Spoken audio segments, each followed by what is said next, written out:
அண்மை செய்தி.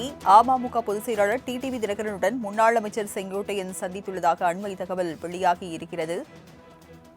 அமமுக பொதுச் செயலாளர் டிடிவி தினகரனுடன் முன்னாள் அமைச்சர் செங்கோட்டையன் சந்தித்து பேசியுள்ளதாக தகவல் வெளியாகி இருக்கிறது. சென்னை அடையாறில் உள்ள டிடிவி தினகரன் இல்லத்தில் இருவரும் சந்தித்து பேசியதாக தகவல் வெளியாகி இருக்கிறது.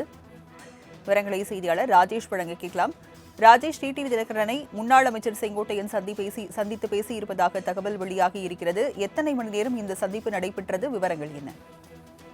ராஜலட்சுமி வணக்கம்.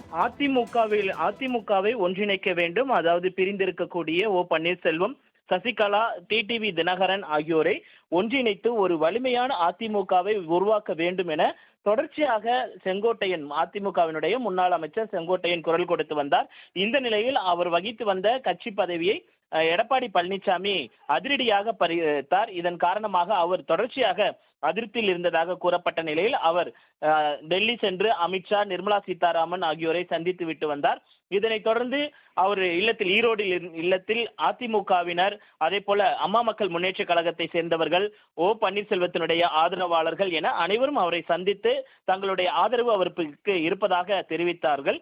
இந்த நிலையில்தான் இன்று பகல் சென்னை அடையாறில் இருக்கக்கூடிய டிடிவி தினகரன், அம்மா மக்கள் முன்னேற்ற கழகத்தின் பொதுச் செயலாளர் டிடிவி தினகரனுடைய இல்லத்தில் செங்கோட்டையன் அவரை சந்தித்து சுமார் 1 மணி நேரத்திற்கு மேலாக ஆலோசனை நடத்தியதாக தகவல் வெளியாகி இருக்கிறது.